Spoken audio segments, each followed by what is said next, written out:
আপনার শরীরে ডায়াবেটিস হবে কিনা বা আপনার শরীরে ডায়াবেটিস রয়েছে কিনা এটা আপনি কি করে বুঝবেন?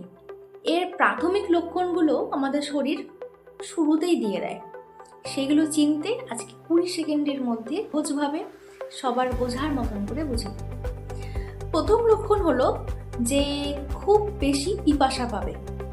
সেকেন্ড লক্ষণ, আমাদের খুব ঘন ঘন প্রস্রাব হবে এবং ঘুমোতে গেলেও আমরা ঘুম ভেঙে আমাদের প্রস্রাব যেতে হবে, এইরকমও কিন্তু হবে। ফোর্থ হচ্ছে কি, খুব ক্লান্তি ভাব আসবে। ফিফথ, কোনো কাজ করব তো সেই কাজে আমরা মনোযোগ দিতে পারবো না।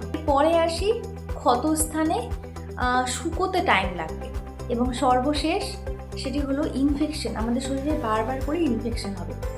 এই প্রাথমিক লক্ষণগুলো আমাদের শরীরের যে প্রাথমিক লক্ষণগুলো রয়েছে সেগুলো কিন্তু জানাটা আমাদের খুব ইম্পর্টেন্ট। তাই আজকের দিনে দাঁড়িয়ে ভিডিওটা খুবই গুরুত্বপূর্ণ। ভিডিওটিকে শেয়ার করে আরও নতুন তথ্য পেতে পেজটিকে ফলো করে দিন। সুস্থ থেকো, ভালো থেকো।